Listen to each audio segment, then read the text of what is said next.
we were hanging out. We were like walking. It was in evening time after the conference. I just went to a conference on quantum research.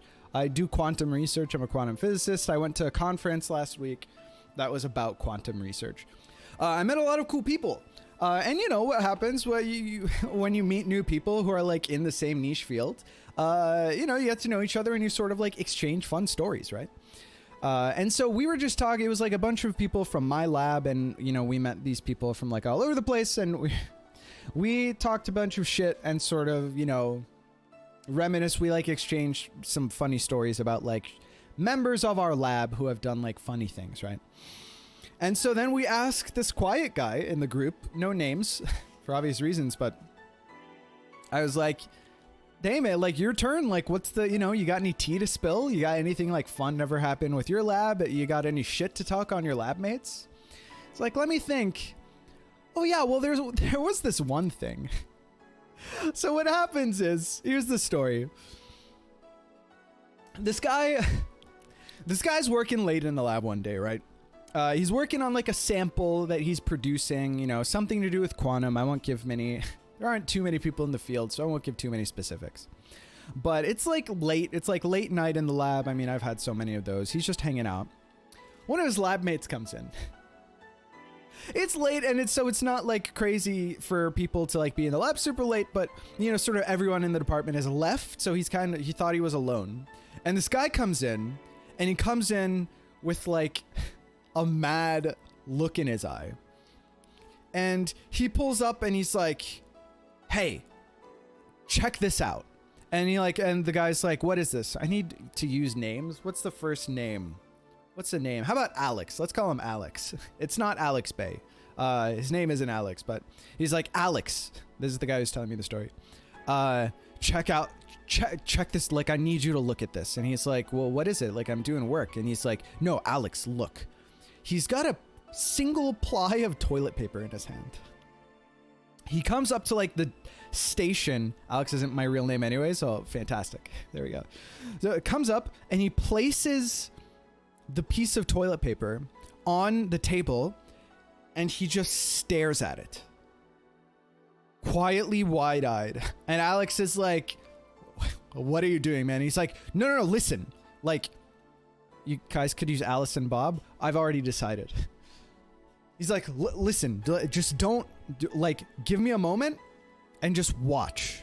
And he just stares at this piece of toilet paper, like, completely intently. There's no one else around, just staring.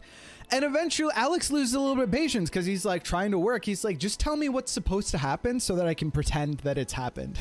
Like, what's meant to be happening? What are you showing me right now? And the guy's like, I was in the bathroom and I saw this piece of toilet paper on the floor. I was on the toilet.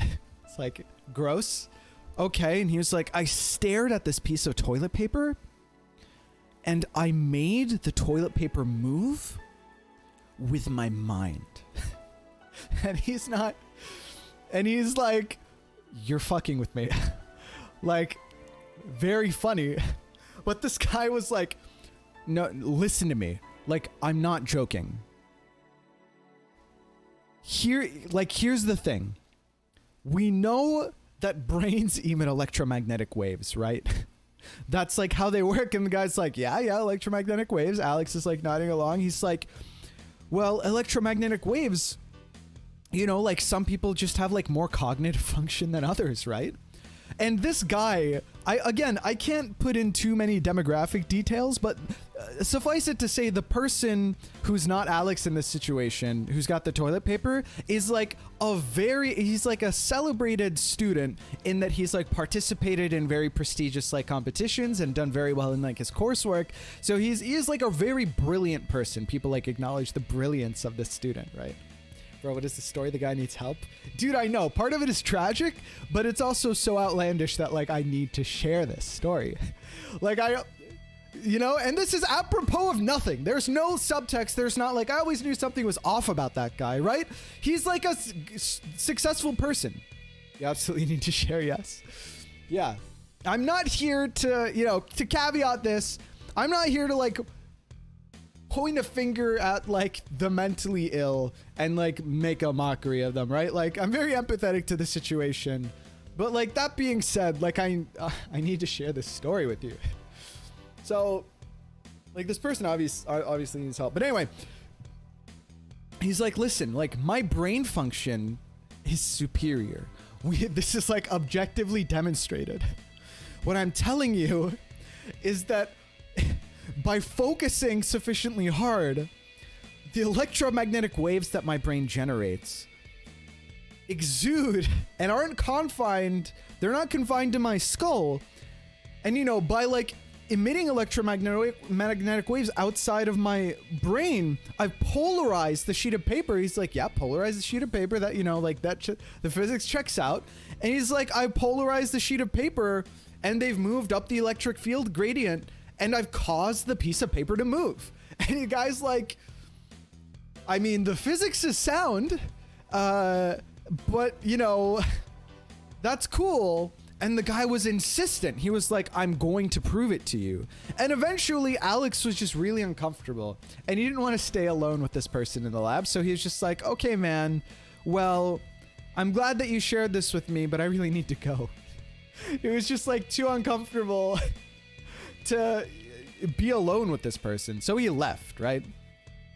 And so he told me this story and I was like, wow, that's really next level. You know, that's kind of like, I mean, I guess the guy's just really dedicated to his craft, right? But like he must be like super deadpan, right? And Alex looks to me as he tells me this story and he's like, he wasn't joking. Like you weren't there. You don't understand. This wasn't a joke. Like I assumed like any human would that it was a joke, but it wasn't a joke, right? So I was like crazy. And he told me this other story. He was like, yeah, so speaking of like insane situations by like graduate students, apparently he had a friend who went to grad school at MIT, you know, which is dope. And at the MIT orientation for the physics department, apparently they told him, they were like, so listen, we had this incident where a few years ago there was a student, you know, at orientation, they tell you a bunch of stuff that like you should know. There's like, we had a student here who like, you know, sort of had to leave the program. And so, you know, the MIT physics department offered him like a master's degree. And, you know, that student disagreed. And he thought that he deserved, which is standard practice, by the way. Like if you get, especially if you reach candidacy, if you like do enough work in your PhD, but for whatever reason you can't finish, you know, you're burnt out, you get other opportunities, whatever it is, then generally, if you've done enough work, then they sort of let you, they let you go with a master's, even if you're trying to get a PhD initially. That's standard practice. But the student disagreed. He thought, no, I deserve a PhD. And so he was insistent that they give him a PhD. They refused to give him a PhD, you know, which makes sense because that's crazy because he's like hasn't finished the work for a PhD. He was so insistent that basically, reading between the lines of what they said, the student made some serious enough threats to like MIT staff / faculty / the premises / himself that MIT basically decided that it was worth it to confer a degree to this student, a full PhD, so that there wouldn't be like an insane incident that they like had on their hands. They wanted to placate this person, and there isn't much that he could have done with a PhD anyway, because, you know, like they look into it. You don't just show them the piece of paper of a PhD. There's a whole process. You know, you get like recommendations. So it's not like he could have done that much bad with the PhD. So they're like, we don't want some crazy shit to happen on our hands. So they gave it to him. And they were like, as a result, like, we don't ever want to be put into that situation again. So, you know, this is why they were explaining it to these like new students at MIT. So they were like, we might, as a result of this incident that we want to avoid happening again, we have like much stricter definitions of like the things that you have to be able to do to be like eligible to be conferred a degree. And we have like these strict protocols. And we also have There are some other like things that are put in place basically to catch a situation like that before it gets out of hand, you know, where like a threat of domestic terrorism or something puts them in an awkward position where they decide that it's worthwhile to give someone a degree because they're going to harm either themselves or like a faculty member or something. They didn't give super specifics because, you know, they didn't want to that, like, I don't know. They didn't give super specifics. Like, I would have been surprised that there wasn't some other option, like calling the authorities or something. Didn't they get him a counselor? I assume that MIT isn't willing to just like toss, you know, like you get a PhD, you get a PhD, everybody gets a PhD. So I assume they did everything they could to avoid this situation from like escalating before they decided, yeah, we'll just give this crazy person a PhD. It turns out the story got back to Alex. That student was the guy in his lab, his former lab mate, who brought the piece of toilet paper out of the bathroom and placed it in front of Alex and convinced him that he had telekinetic powers. It's the same fucking person. The appearance is like after the fact. The other thing that he learns is that, because you gotta follow up on that, right? You're like, holy shit, this former quirky lab mate of mine successfully threatened one of the top academic institutions in the world to get conferred a PhD. What the fuck happens from there? He starts his own religion. That's like what he does. And it's based around like himself. He's like the chosen one. And like, I laugh because of the absurdity of this situation, but there's like obviously something tragic about this where like, you know, someone who could have been very successful in like a field, you know, something happens and it's like really unfortunate that that's like, it's not like ha ha ha crazy person. But you can't help but laugh at like the absurdity of the situation. It escalated quickly, I'll say. And he's got a YouTube channel. And his YouTube channel is like videos of him deadpan delivery. It's like many like 30+ minute videos of him just like talking about his religion. And he's like, it's not, and we found the YouTube channel and we were like, haha, we gotta check this out. We gotta see this. And we checked some of it out and it's not funny.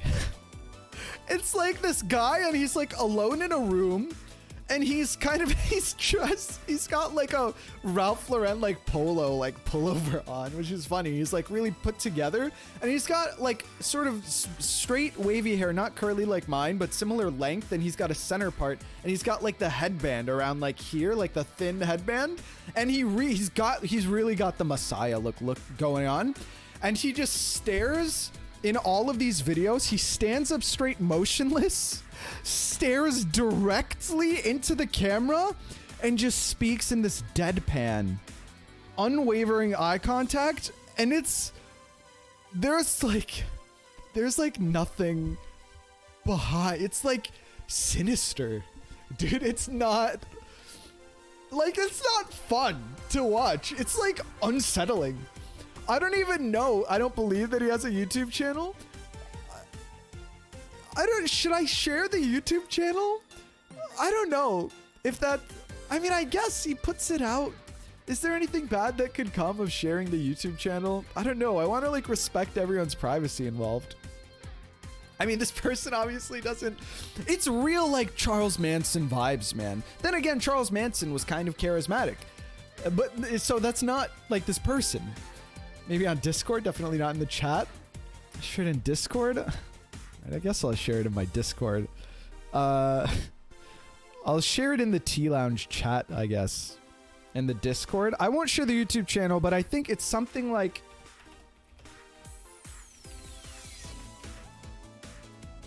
It's something like this. You can look it up. It's in the Tea Lounge channel of my Discord. But bro, and so going back to the story, Alex like digs this all up and he's like, I can't believe that this is the person. Okay, Levon immediately found it. There you go. And so he goes to his advisor and he's like, so you know about like our previous lab member? He's like, yeah, no, I remember him. And Alex is like, so you know what he's up to now? He's like, I've heard what he's up to. And Alex to his like his advisor is like, so you know that he's got a YouTube channel now? And his advisor to Alex is like, I've watched every single video. Which is like hilarious. It's like I couldn't look away. Like I had to. Which is like, you know, a lot of advisors just don't get involved in their students' personal lives that way. Especially like once they're gone and like out of their lab already. It's just an insane situation, man. He does look like Charles Manson. His video, he's got more subscribers on YouTube than I do, by the way. By like 50 subs. Which, like, fair play to him. Some of his videos have like tens of thousands of viewers. Or views.